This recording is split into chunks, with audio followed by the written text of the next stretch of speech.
ভাই এখানে আমরা দুইটা বেগুন দেখতে পাচ্ছি। একটা বেগুন সাইজে অনেক বড় এবং আরেকটা বেগুন সাইজে অনেক ছোট এবং আরেকটা বেগুন সাইজে একদম ছোট। বড় বেগুনের বয়স কতদিন এবং মেজোটা এবং ছোটটার বয়স কতদিন হবে? বড় বেগুনটার বয়স 15 দিন হবে, এইটার বয়স 10 দিন, এইটা 6-7 দিন হইব। তাহলে এই ছোট বেগুনটা কতদিন পরে বিক্রির যোগ্য হবে এবং বড় বেগুনটা কতদিন পরে বিক্রির যোগ্য হবে? এবং বেগুন মূলত অঙ্কুর হওয়ার পরে, গাছ থেকে অঙ্কুর হওয়ার পরে কতদিন পরে ওটা বিক্রির যোগ্য হয়? গাছ থেকে অঙ্কুর হওয়ার পরে বেগুনটা সর্বোচ্চ 15 দিন লাগে বেগুনটা বেচতে, সর্বোচ্চ। এই যে ছোট বেগুনটা, এইটা 10 দিন লাগবে, এটা 10 দিন পরে এটা ছিঁড়া যাবে। এই বড় বেগুনটা ছিঁড়া কখন সময় হয়ে গেছে, এটা ছিঁড়া সময় হয়ে গেছে, এবং একটা বেগুন 10 থেকে 15 দিনের মাথায় বিক্রির যোগ্য হয়। বিক্রির যোগ্য হয়ে যায়। আপনি এখানে কি মাসে, বছরের কি মাসে চারা রোপণ করেছেন এবং আপনার এই চারার বয়স কতদিন এবং চারাটা রোপণ করার কতদিন পরে বেগুন দেওয়া শুরু করে?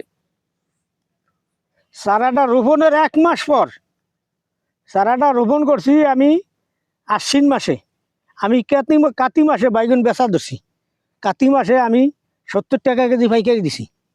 কাতি মাসে বেগুন ছিঁড়া ধরছি, আল্লাহর রহমতে 70 টাকা কেজি বাইগুন দিছি আমি কাতি মাসে। তখন বেচা শুরু করছি, ওখান পর্যন্ত আমি ব্যস্ত আছি। ওখান মাঘ মাস আয়া পড়ছে, এই মাঘ মাস তৈরি ওখান তৈরি বেগুন কমতির দিকে না, ওখানে একটু বেগুন কমছে।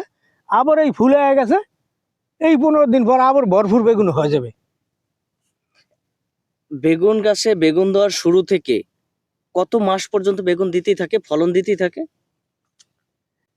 বেগুন শুরু হওয়ার পর্যন্ত 6 মাস পর্যন্ত এই বেগুন আর কমতি নাই, বেগুন দাফে দাফে ওইতেই থাকবে, ফুল আইতেই থাকবো, ওইতেই থাকবো, ছিটতে থাকবো।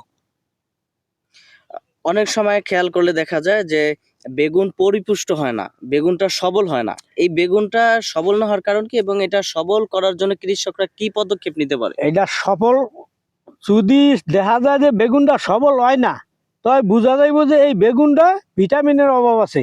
এটা ভিটামিন জাতীয় একটা ওষুধ দিতে হইব, 2 পদে মিলে একটা ওষুধ দিতে হয় এই বেগুনে, তাই বেগুনটা পরিবর্তন সবল হয়ে যায়।